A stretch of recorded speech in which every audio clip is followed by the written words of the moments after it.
You now have to look a little deeper because, for example, you will get feedback from the construction about project managers. But yet we know we have programs here and graduates in project management.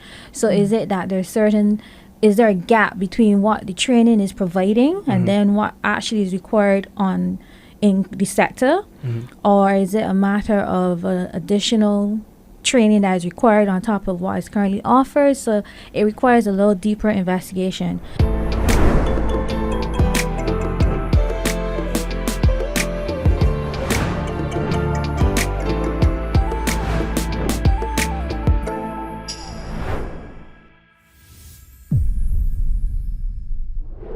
Welcome to Jus Ah Conversation, the podcast where we discuss the topics that matter to you.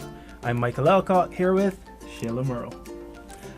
Today we're talking about skills, education, and opportunity. Is technical and vocational training in Barbados really aligned with the industries driving our economy, or are we missing the mark? We're joined by Erika Watson, Shanika and Dario Walcott, three experts at the heart of the labor and training ecosystem, to talk about modernizing TVET, partnering with business, and preparing the next generation for real jobs in a changing world.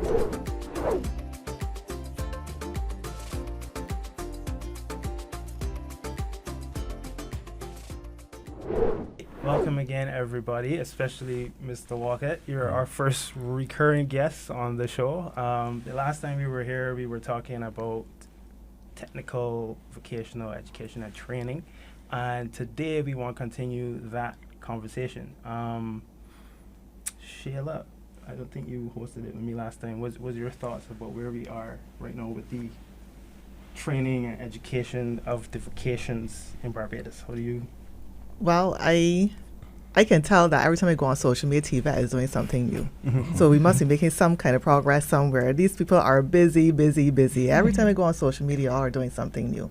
So I know that something is happening, right? And I'm pretty excited for this episode because, hey, suppose I want to, think about a midlife career change. Nothing wrong with that, right? Right. So I'm looking forward to hearing what everyone has to say about the new initiatives that have come on board and things like that. Okay, so let's start with Shanika, who's our new. We can let you go last. Shanika, tell us a bit about yourself, the role that you have, and what that means for a topic like this.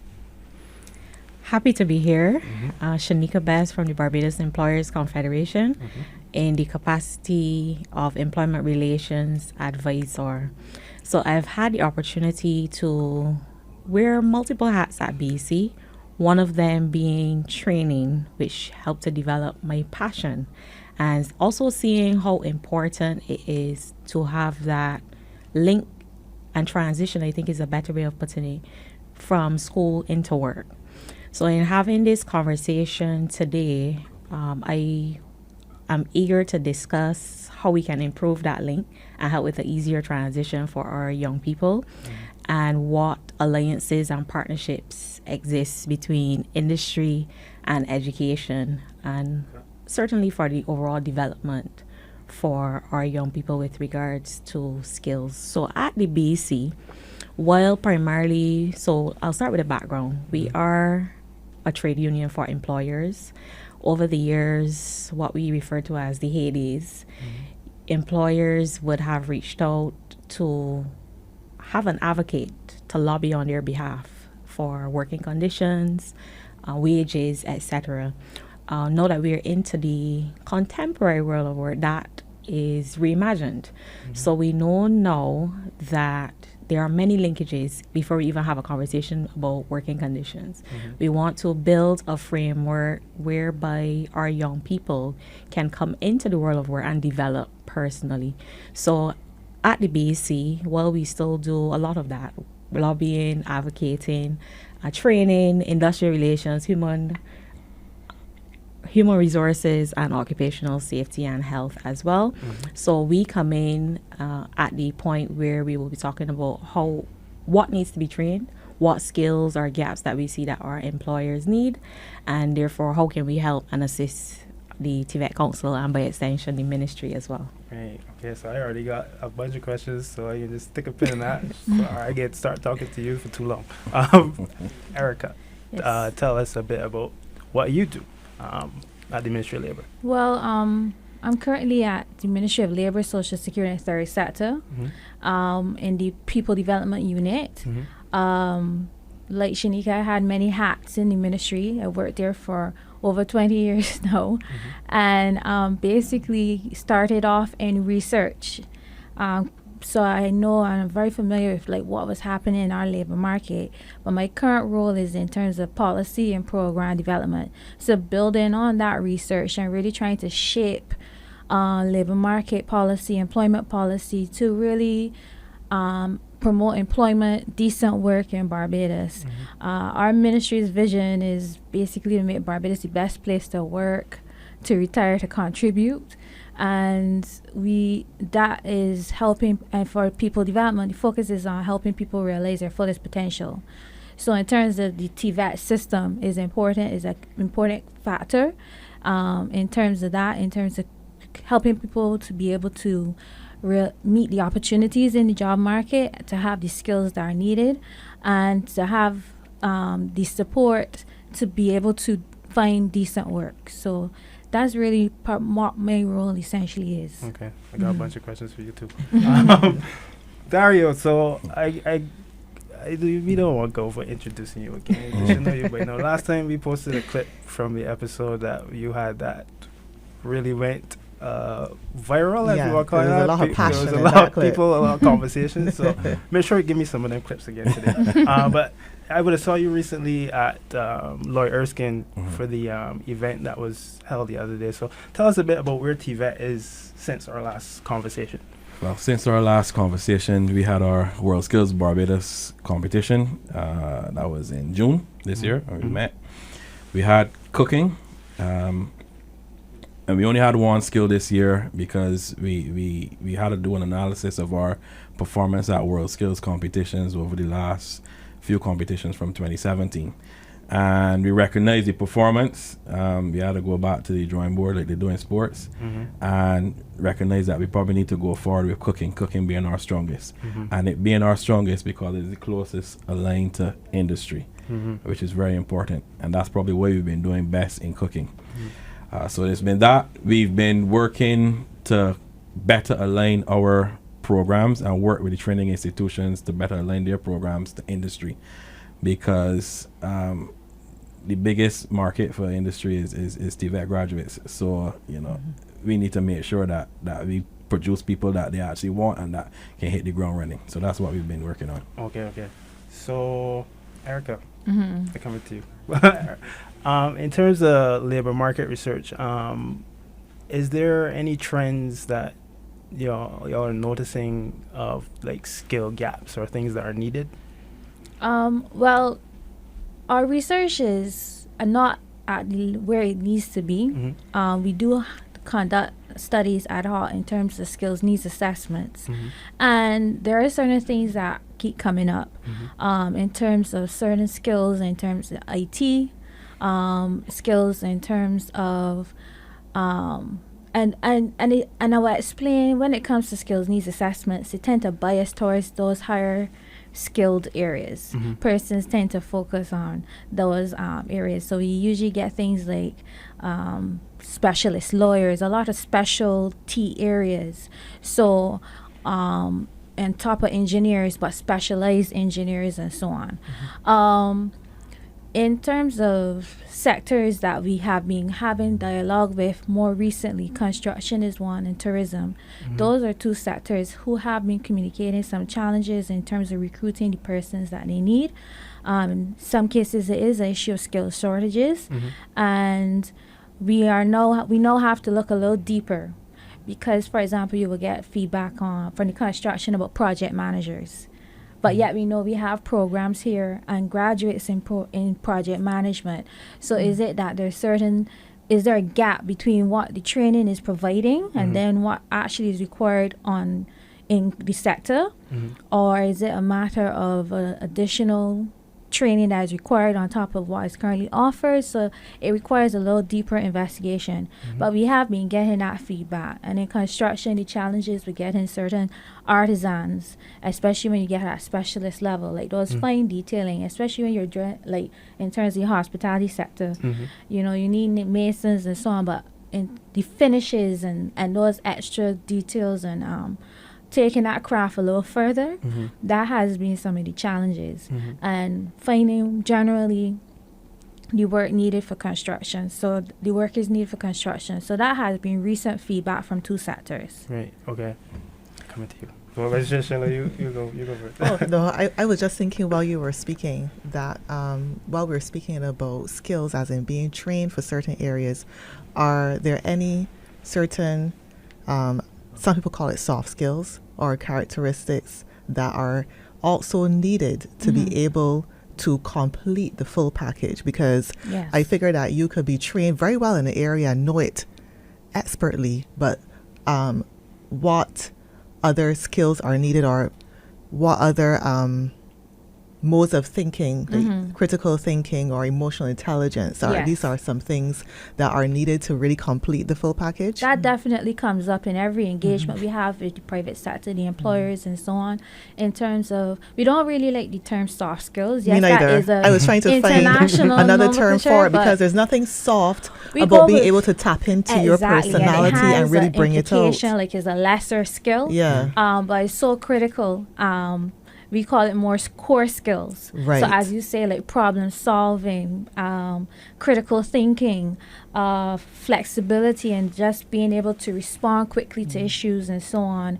Emotional intelligence, that consistently comes up whenever we engage employers, what they find is needed and challenges they're having with some workers and so on. So those core skills do come up. And usually when I would suspect that if we do look deeper at, for example, the project manager side of it, it may not be the knowledge and the skills areas specific to project management, but it may be in terms of certain core skills that may be lacking. But again, that will require deeper research, right, to really investigate. But that is definitely skill areas that we know we need to work on. Well, I mean, I realize that sometimes in certain instances, not all, when you do a program or study, sometimes these core skills are looked at, but not all the time. So, so say for example, you may have a course called interpersonal skills. I see that popping up a lot, but there are other core skills that could probably form part of a training program that could help the person bring that full package, I'm thinking. And it doesn't have to be a dedicated program, for example, on interpersonal skills or problem-solving skills. It's about how you teach the programs, how you assess the programs that could really support that skill development. I can see that, yes. As persons pursue education and training.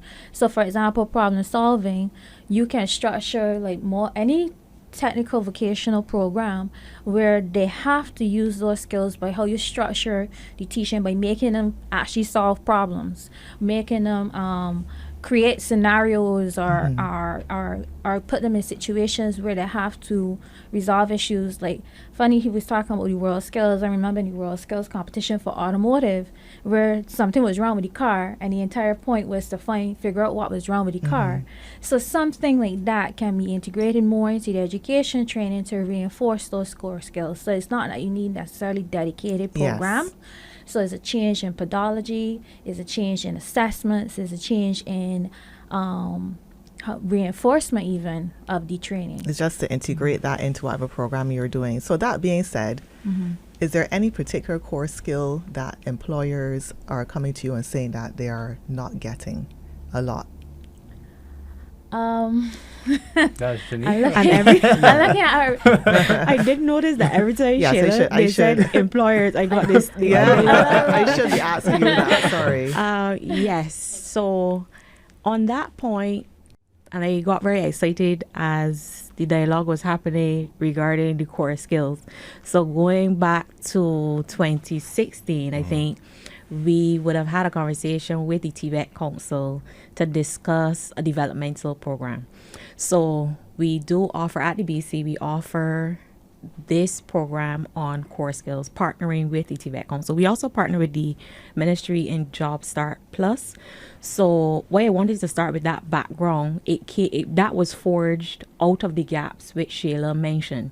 So primary areas, what we call workplace readiness. We recognize, so employers would have been sharing with us that there is the gap whereby the participants need help with that transition, so that we can, and I'm going to use the wording that we've been using as we started, which is hit the ground running. Right. We always talking about hitting the ground running from the interview stage all the way through, because it is important, that transition, how you transition is how you tend to perform throughout. So those areas include emotional intelligence, for sure. We know that emotional intelligence has always existed, but we really started to, I would want to put it in the way that in Barbados we were kind of late to the party in having the discussion or labeling it. I think that's the better way of putting it, in putting a label on what this area was that we see being a gap. So emotional intelligence being one of the top tiers, conflict resolution and conflict management, dealing with dissatisfaction or how you handle those letdowns. As we know in life, you will have setbacks. So how you work through and navigate those setbacks, that was another area, and problem solving as well. So I will rest on those few. So in the program that we offer, those are the core skills that we have, and it is attributed to a standard that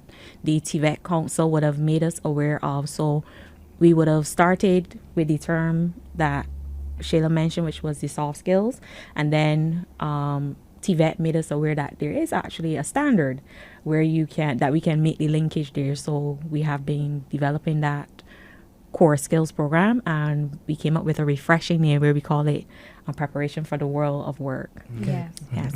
We have similar world of work training offered in a program that we have, Job Start Plus, which focuses on young persons 16 to 25. We've expanded it to 35 for those with disabilities, and that is just about what it's about. Helping to develop those core skills and preparing them better for the transition into the workplace. Because often when you talk to employers, that's some of the hesitation about employing young people. They feel they're too immature, and when you go deeper down into immature comment, is about they lack those core skills. So as we mentioned with the problem solving, critical thinking, conflict resolution, emotional intelligence, teamwork, things like that. Those are all anger management, because they get too emotional, they get distracted, they focus too much on like really friendships in the workplace rather than on the job, and it comes back to that. But what I say about core skills is, and I don't like to keep going there, but it has to start from in schools, and it has to be developed from there. It's very difficult to do it in a short-term program and get them ready, and it's something that has to be reinforced a lot. So I mean, in terms of communication skills, doing group work more at schools, from my recollection, I only really did group work like that level at university, and that was a real adjustment, because now you have, and it usually sucked. Right, and it sucked. And you had to figure out how to navigate, working with other people, sharing responsibility, somebody stepping up as a group leader, so leadership skills there, and so on. So something like that, even just that slight change in how we teach in schools, could make a significant shift. And prepare young people in general for the core skills that are needed for the workplace. That's the thing. I'm kind of glad you brought up the 16 to 25 age group, because I wanted to ask, I mean, this is open to everybody, but if there's been any notice of any trends in the Gen Z group in terms of employment and they're definitely different. how they relate to the world work, because the truth is, as we've been hearing repeated, Barbados is an aging population, and they are who we're supposed to be coming next to fill these roles. Knowing a few Gen Zs myself, I sometimes think, how is that going to work in the long run? But I know this is important, and obviously there are plenty of them who are going to be capable of doing this work. So I just want to know what the trends or plans are that are in place to help them to adjust into the world of work. Well, this as like what we are doing in Ministry of Labor and also Ministry of Youth and so on. Throughout government, you'll find a number of youth development initiatives that are trying to support young people with their transition into the world of work and so on. But I would say young people have a lot to offer, and they have a lot more positives than negatives. And this Gen Z, if we learn to really tap into all that they can offer, this country will go far because they're very innovative. They think outside the box. They're very independent thinkers, and if you just give them sometimes just the confidence, it really releases that potential.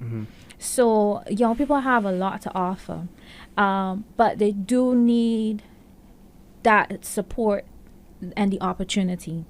So the skills development, the core skills development, and providing the world of work training, seeing how we can even integrate it more when they before they leave school, will be very important to tap into all the potential of Gen Z, because there are, what you call it, we want to use the right term, technology natives. They're coming out to the womb, digital natives. They're coming out to the wombs using cell phones.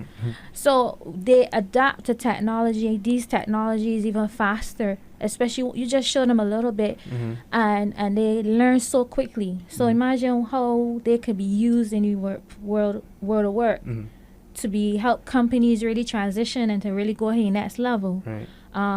Their networking abilities, even with social media and so on, all of that. They have so much creativity, a lot of these young people. So there's so much that they offer. They just have to figure out how to tap into it, create the opportunities that they could really use those strengths, and help them address some of those weaknesses with the core skills training, opportunities to get work experience even outside of a formal job. So that's what we're trying to do with Job Start Plus and the other youth employment initiatives. And just opportunities to prepare for the workplace better. Agreed. The point I just want to add 2 points. From our side, it has been refreshing how they show up in the workplace. So being a millennial myself, it is not that we avoid conversations, but we definitely see the difference with the Gen Z, where they are better able to have difficult conversations. So they're not going to sweep things under the carpet. If there is a challenge that we need to bring to the fore and flesh out, you better believe that they're going to be the ones to say it. So that's one. So it has been refreshing in that aspect of having difficult conversations, and secondly being the technology component. So we have been seeing that they show up in the workplace and you recognize something that you have been doing for a long time. Let me use something very basic as filing, and they may share with you, this can be done a different way. There's a collaborative tool for this. There is a forum where you could use forms and so on. And I want to give you a realistic example. So we use forms when we're preparing certain projects and so on. And we would have been doing a lot of handwriting pre-COVID. COVID came in, and as you know, everybody was pretty much working from home. You couldn't come out and so on. So the Gen Zs from our group, they would have been the ones who were able to quickly, in real time, be able to share, well, there is this resource, there's this software that you can use, and we use it up to this day. So they force you to think differently and to utilize technology. While I'm a millennial, I do not like a lot of reading sometimes to understand a different tool. You have Microsoft Teams, you have Slack. They say every time you go to sleep and wake up, it's something new, and it's like, I need to learn this again. So those two things, it has been refreshing to see how they show up in the workplace. You mentioned COVID, so you mentioned work from home. So what did I step into? You just open up the door a little bit, the Pandora's box. But my next question was going to be: is the world, is the employers willing to meet these digital natives, as they're called, halfway? So I know a lot of them, they say they value their peace of mind and stuff, more Work-life than balance. yeah, Yes. work-life balance. Yes. And this and that. They Flexibility. want flexibility. They want to be able to. Is that something that we are creating the space for that to happen? I personally don't think so, to be honest. Because of culture, Yeah. organizational culture. We are from a culture where you're seen to be working if you're at work, Yes. for the most part, Yes. right? Unfortunately. And sometimes people are more productive working remotely, right? Luckily, some of us have the flexibility to work remotely and are able to produce more. But I actually want to go back a bit to what Erika and Shanika were saying. So I've actually seen from my end there's a large gap. So I ain't seeing the middle ground with Gen Z. I'm actually seeing those, because we had a conversation just now outside. We have those who are very good digitally, and then they have those that they don't have at all, Wow. right? So I'm actually seeing those. We started a future skills camp, which is like basically a digital camp. I think this year is going to be our 6th year. And the first time around, we had students coming out of COVID who were unable to open a folder, save a document. And you would think that because somebody's always on their phone, that they have these skills, Yeah. That's exactly it. right? But they're able to tell you the latest software on TikTok and WhatsApp, and maybe edit a video to post on IG and TikTok and Snapchat and what's not. But struggle to send an email. I'm glad we talk about the core skills and communication, because what I've also found is that many of them struggle to pick up the phone and call people. Yeah. So they'll text you and email you a whole day. But from the time they have to come and say something. So I'm seeing a gap between those that are Really ready, Yeah. that you would say, yes, come and work for me, and then those that you'll be like this, you're Barbadian, like, you're really in this world with us with you. Like. So what I would also add to the core skills conversation is digital literacy. And we've been pushing that. And if you look at any occupation right now, anything that you're doing, like the bank don't even want you coming in line. When you're filing taxes online, applications online, everything that you do now is online. So digital literacy is extremely important. So even if we're talking about construction, which would have been traditionally hands and paper and what's not, you got to send an estimate online. You're moving towards invoices online, payments online, and so on. So I would move, and I would actually add digital literacy to the conversation. So yes, you got people that they might send you a WhatsApp message, but being able to properly and effectively use the technology for their area. So adding that concept, or adding that digital literacy skill or what's not to what they're doing, I would also include that. But in terms of the Gen Zs, and as I said, they're the ones that have, and then they're the ones that don't have. What do you think is the cause for that gap specifically in that generation? No, I haven't done any big research, Yeah. but those I have encountered, I find outside of school. So we talk about school having a big role and so on, but those that do the extra programs, so the guides, the youth group, the after school program or whatever, those are the ones that are better equipped, because they're in, we call that non-formal learning and some extra workshops and so on, so that they would do. And I know in our time, many of us millennials would have gone to some youth group, or even if it was Sunday school and the group camps and those kinds of things, to learn those extra skills that you can't fit into the school curriculum, right? And from there you start to learn conflict management. So you're not, you go to camp for 6 weeks, you go and now meet a whole set of new people, and then have to relate to somebody else, or you go and play sports. I find now, and that comes with a lot of volunteer groups too. I'm not sure if Gen Z, because of COVID or because of whatever reasons, it could be money, there are not many of these programs now, and helping to make them well-rounded. So that's what I am seeing from our end. So the younger people who are involved in all those extra things, those are the ones that come in out like, yeah, I could do this, I could speak to people, I don't have an issue. But the ones that just prefer to be home on the computer or on the game, the PS5, whatever the new game is right now, those are the ones that I am seeing having the challenge. So is it like a catch-22 for them, where that gap is just going to continue to get wider because the ones at the end of the pile don't have the access? And is there anything that could be done to help close Not that if we gap? don't have anything to do with it. We are looking actively at it. Right. The point he's saying about, we assume because they can use a cell phone very well that they're digitally literate. But what we speak about with digital literacy is the ability to fully utilize a computer and all that has to offer, and word processing and basic computing, basic stuff. And they don't have that. What I would say is that they're very fast learners once you give them that opportunity.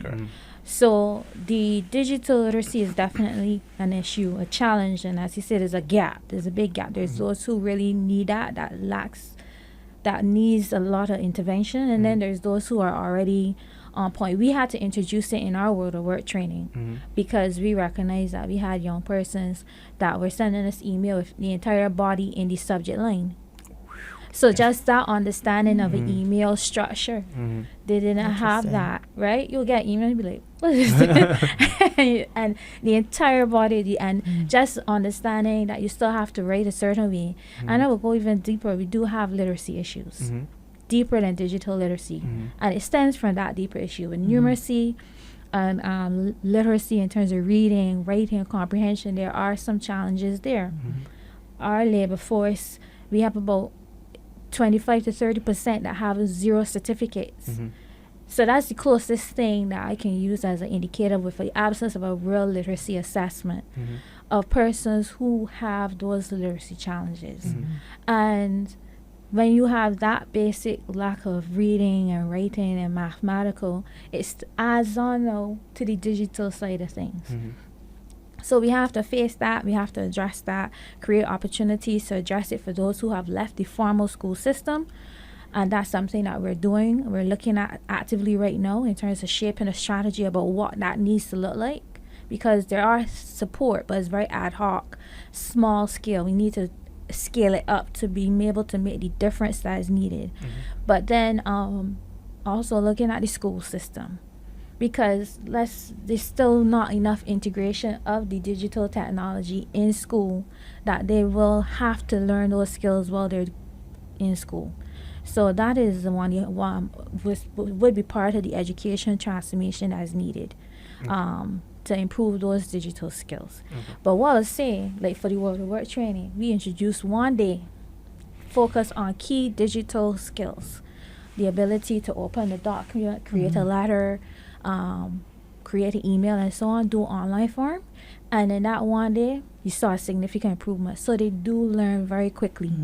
So that because they already have that propensity, but they just need the guidance. Right. So I had a thought or question over to Shanika. Does the employer have or do employers show initiative in wanting to like reach out to these groups? Because there's always the thing that you see online where they say, "Oh, I need experience to get a job." 4 years, 5 years. But I can't get the job to get the experience to get the job. Yes. I'm stuck in that loop.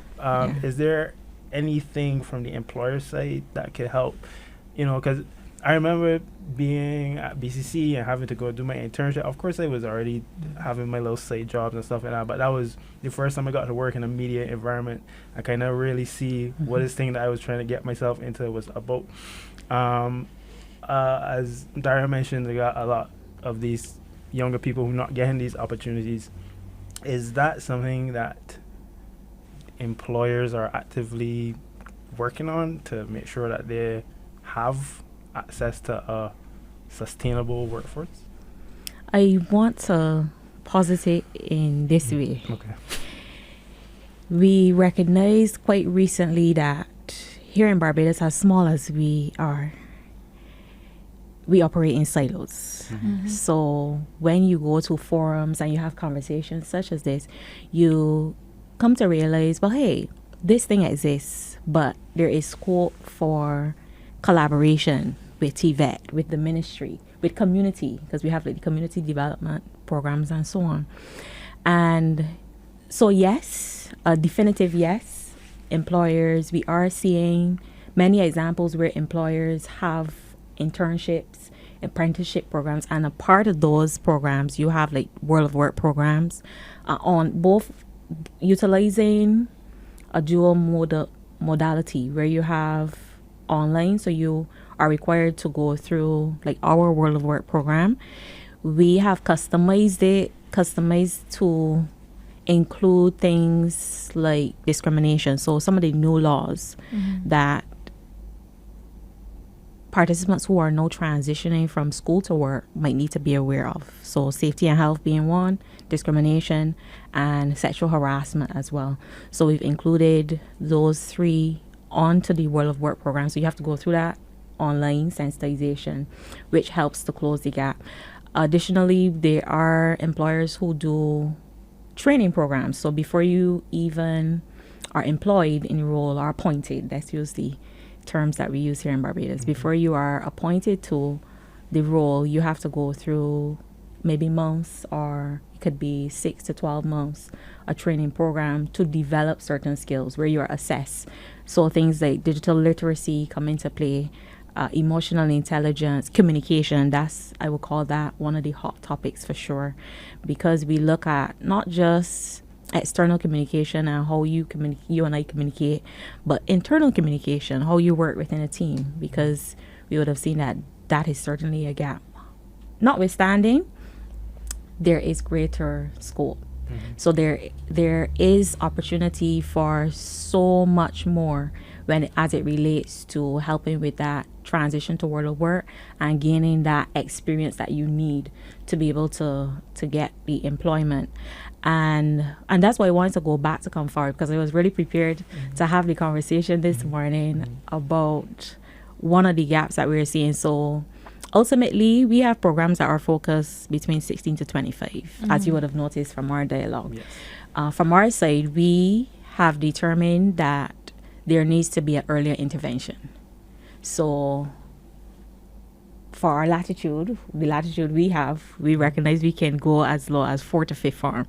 So having a greater alliance, coming back to the Industry Education Alliance, greater alliance with tertiary education institutions, whereby we have some partnership, some collab from that stage, from 4th form, so that when you leave school, you are not now trying to understand what the resume or CV components need to include.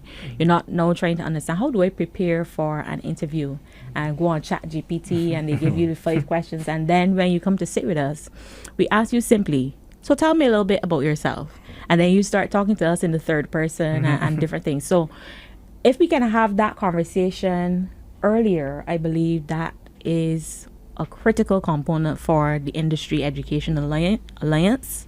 Well, one. Secondly, advocacy councils. So I know TVET is doing some work as it relates to councils, primarily on the World Skills Barbados, and I hope I'm not getting ahead of you, Dario. We're coming out of the World Skills Barbados competition.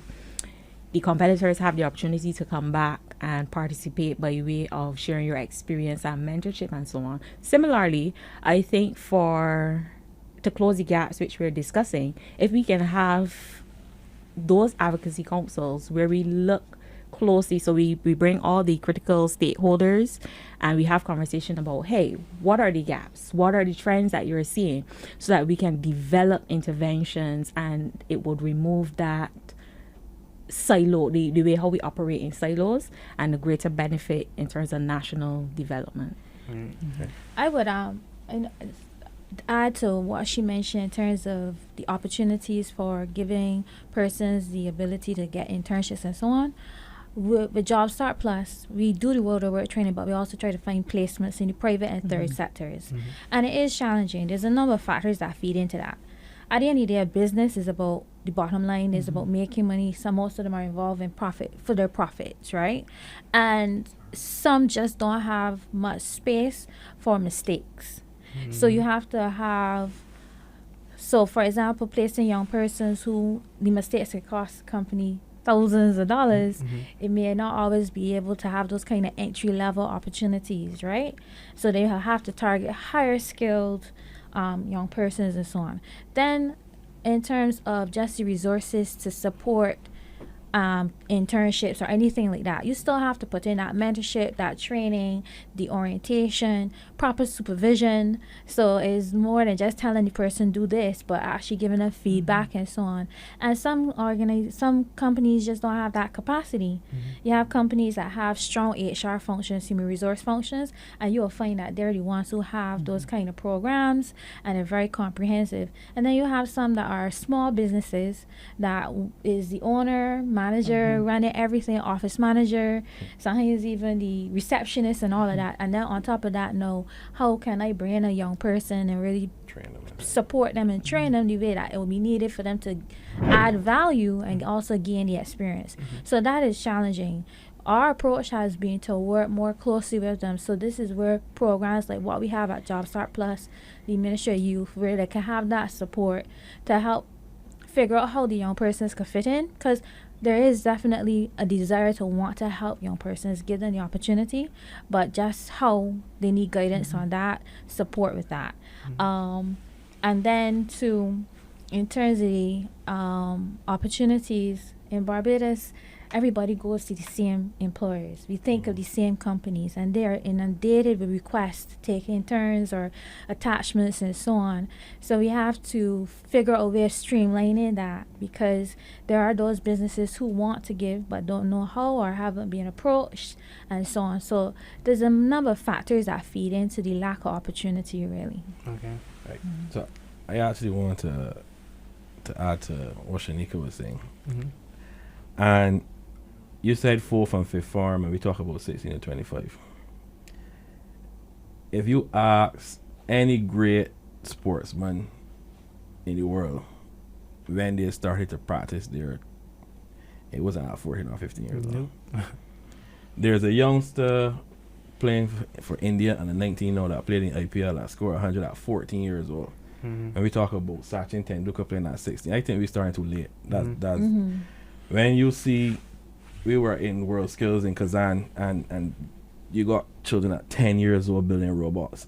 I personally believe that we're just starting too late. Sometimes I think that we are too afraid to give our children more information. But when they know how to go and turn on TV and turn on Netflix and Disney and pull up Peppa Pig and what's not.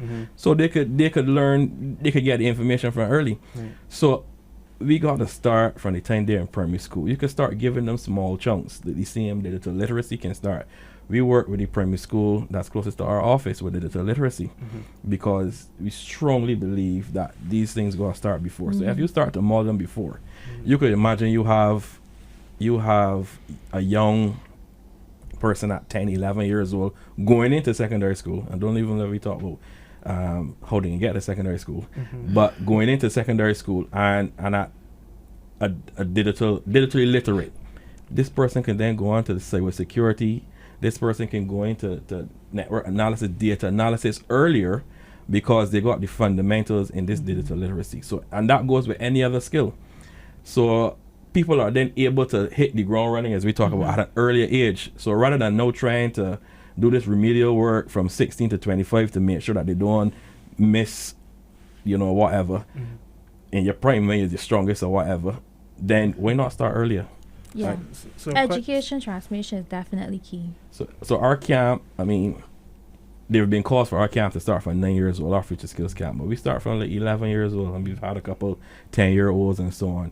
And these guys are doing game development, they're doing cybersecurity, optoelectronics, aerial robotics, or programming things. So imagine if you get in your foot wet at 9 and 10 years old in these areas.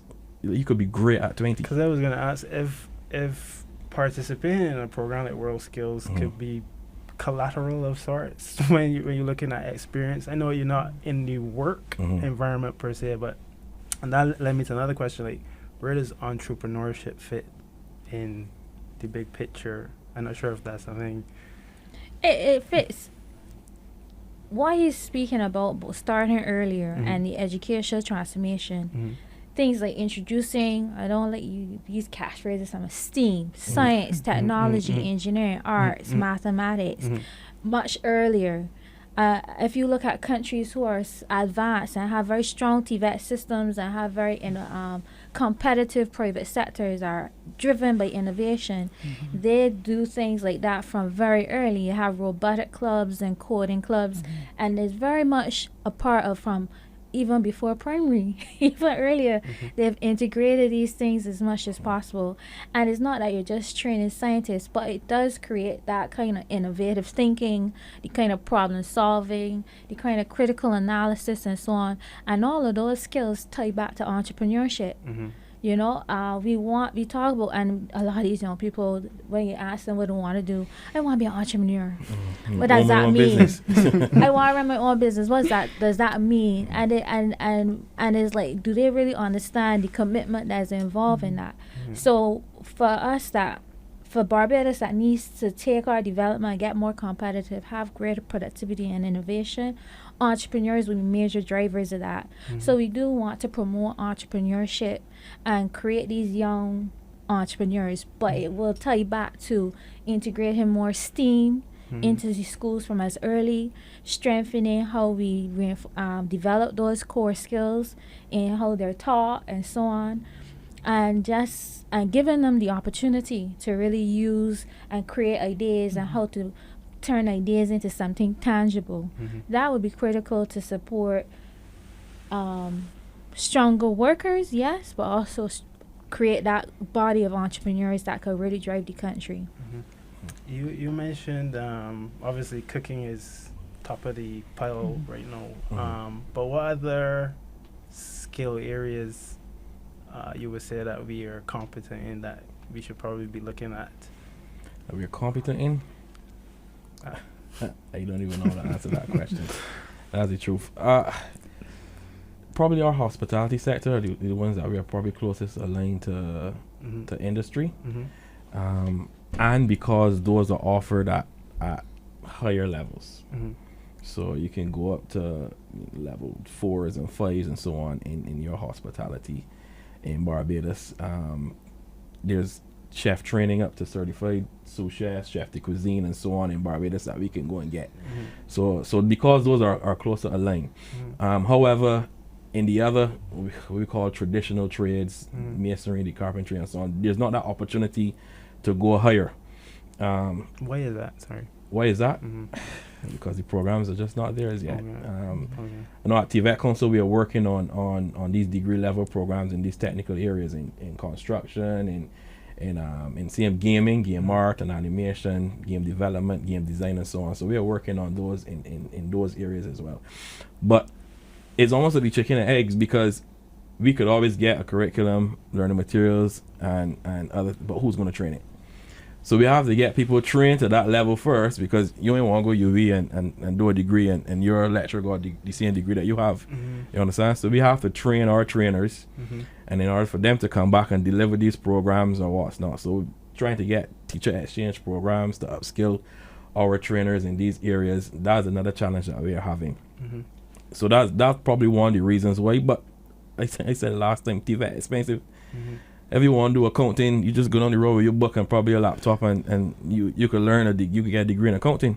But cooking, you could imagine all the tools that you need and everything. You imagine you know how much of them you gotta go through to get right. So it's expensive, and then that's just one. We talk about probably like even additive manufacturing or CNC machining, optoelectronics that we're looking at as well. Them equipment costs like $100,000. But this is really transformation. TVET system is going to be critical because it is very difficult for government to finance that kind of those kind of systems, right? It requires stronger private sector partnerships. It requires how to manage and leverage. We have a training levy. How can we better utilize that resource to support the sector and relook how we are using it right now, right? It requires continuous trainers, teachers training. In terms of skills needs, when you asked me earlier about where there's opportunity, the World Economic Forum, for example, in their research globally, that's one of the sectors with the most growth potential, education and training, especially TVET. Because the fact that you are having this rapid changes in technology and constant need for training and redevelopment and retooling, there is that increasing demand for TVET educators and trainers. So that is an area really that there is opportunity, and it can be opportunity, and it doesn't have to be government funded. There's opportunity for private sector TVET institutions to be able to respond to these needs. But stronger private sector partnerships to support the TVET system is needed, because you buying the latest equipment, you know how expensive that would be to sustain. It may not need any institution to purchase the equipment, but to have a partnership with an organization that is using the technology and facilitate like training using that technology on site in their organization. Those kind of partnerships could really strengthen the TVET system. Yeah, I know that there's been a shift, or I've noticed that there's been a shift globally towards people saying, like, you know, it's not necessarily about the fancy jobs, it's about the blue collar jobs, and you could make a lot more money and stuff like that. What is it more feasible to maybe send a cohort of people overseas to study, or to train, or to do a short course and come back, or is it easier to bring the people here? Will it come back? But that's a good question, because if it was me, it depends. I think it depends on the area, because we could pick up people here in, I don't know, CNC machining and send them to Canada to train for a year, and then when they come back, we don't have the equipment. Then we just they're training. We waste time, right?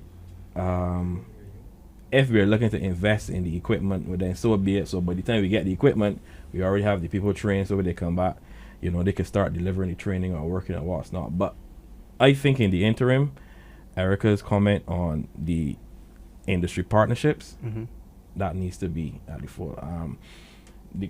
I'm surprised she didn't bring up the conversation about the sector skills councils, where the sector determines the skill needs of the sector. And shape curriculum. They're more actively involved. At the institutional level, there is some effort to engage the private sector to get their input, but it's just sector councils, which is usually set up to be private sector led. They would drive these things. So, and in terms of creating a more responsive curriculum, in terms of facilitating that those kind of partnerships, these councils can support that. We are working on setting up such councils. We're looking right now at renewable energy and creating a council with that, recognizing that that's an emerging sector, and with the country's agenda to become 100% renewable and really to adopt more of these sustainable energy sources and so on, there is definitely going to be a skills demand there. There's going to be that gap. So we need to be responsive to that. We need to know what's happening in industry, and then let that inform what we need to do at education and training. Okay.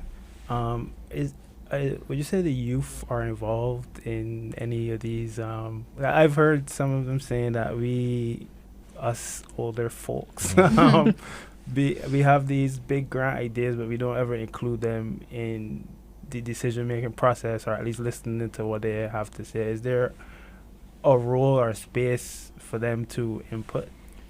I definitely think there's a role. With us, as Shanika mentioned, we actually took some of our former competitors, and this was modeled from the World Skills International, where they use a Champions Trust, where we have a World Skills Barbados Champions Committee. So former competitors, so local competitors, and those that went to international competitions, where they have an opportunity to have a say. At our recent events, we had Murrell, who was on the show last time. She actually spoke at the opening of our World Skills Barbados competition. So she has an opportunity. We provide the space for them to come and you know, say what your experience was and what you think we can do to move forward. We encourage them to come to us and make sure that their voice is heard. But these champions committee are actually supposed to be the youth advocates for TVET in Barbados, and obviously World Skills as well. So yes, because you know we tend to create things for young people, thinking that we know exactly what they mean. Well, I mean, we were there only a couple years ago, and we felt and we felt the same way. So it's just to create that environment as well for them. But that guidance and molding is obviously required so that they're able to do that. Right. Well, is that time already? Yeah. I need to tell you guys we gotta wrap it up. Mhm. But as usual, I would like you to give me your final thoughts, takeaways, any ideas, suggestions that you want to throw out into the world, and hopefully someone on the other side picks it up. Whoever wants to go first. Well, I could jump in. I would say that we need to look at our national TVET system to not just be school, training institution, apprenticeship. So we need to look at those other opportunities outside of the structured school system. We need to incorporate, so you work with the Girl Guides, you work with the youth groups, all those other things, so that we can capture young people at an earlier age. We know that it will take a little longer for things to move within the education system or within government because of the process that's required to do those things. But these youth groups can encourage and introduce these things at an earlier age. And I think that those groups and parents then need to be able to send students to those settings so that they learn the same core skills. You learn conflict management, you learn to work in teams, critical thinking, problem solving, all those things you can learn, and then you introduce the other areas. So, and I even think that one thing that we didn't mention that we need to start including quickly, and that's language learning. So not just English, we need to create a society where people here don't only speak English, because we can't be so big on hospitality 1,000%. and we only speak in English. It's actually kind of embarrassing. Right? So, and that doesn't have to happen only at school. That's the point I'm trying to make. And those are simple things that we can do. So you could even put up different signs at school, put exit in 2 or 3 languages.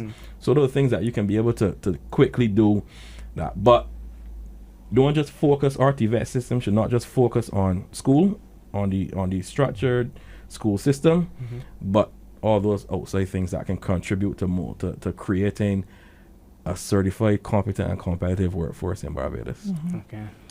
Mine will be, and I really like how you said it, where you mentioned that hopefully someone sees it and captures it. Because I'm gonna put mine by way of a charge. As we have this conversation, what stood out in my mind, government can't do everything. So where employers, a charge to employers, a charge to community, where you have an idea that you think will lend to youth development, reach out. So we don't have to wait for the government to come to us and say, well, hey, we want to partner on this thing. If you have an initiative, you realize that there's a need in your community, or you have a resource within your employment at your plant, you can reach out to the government as well and see how best we can all work together in ensuring that our youth can develop at a national level. Okay. Excellent. Well, I'll build on what she's saying about that kind of level of collaboration and partnership, because in terms of achieving that competent workforce and to have the kind of Barbadians, but to kind of have that Barbados that we want, it involves many moving pieces, many stakeholders from the education level, from early education right up. So education stakeholders, then there's the private sector, how we could work together in terms of the youth, engaging them and other representatives of those vulnerable groups that we know are excluded and we need to include. The third sector is a great way of accessing those communities. So those are key stakeholders, and bring everybody together and shaping those strategies and programs that build on collaboration and partnership, and helping them to transition then into productive work or even entrepreneurship, and the kind of support that is needed there. So there's a great deal of transformation that is required. We're starting off in a good place. Barbados has a fairly well developed TVET system at the end of the day. We have a number of institutions, public and private, and what they need further development. They need that intervention now to take them to the next level. And I will also say, in terms of skills needs, where there's shortages, the response is not always going to be creating a training program here. As you mentioned, it can be opportunities for scholarships to go overseas potentially and get training, especially in those areas where more smaller demand niche areas, and creating an environment for them to come back and work. It is in terms of looking at outside of formal schooling structures like work-based learning, creating a system that allows people to reskill, because it's an environment where we have to continuously learn, and that's something we didn't really address. Lifelong learning. Things are changing so rapidly. You will never be able to just do a degree or any program and be qualified forever. You're gonna have to go back and learn. So, what kind of continuing education system we have to support that? And the flexibility in that system, that is going to be key in terms of really being to respond to the ever-changing needs of the labor market. Okay, well, that's a lot. I hope that our listeners, our viewers are sitting with a little notepad and taking notes, and I hope that something good comes from this. Thank you guys so much for coming today. Thank you for having Dario, us. this is your second chance, so anybody want to come back, just y'all got the contact information.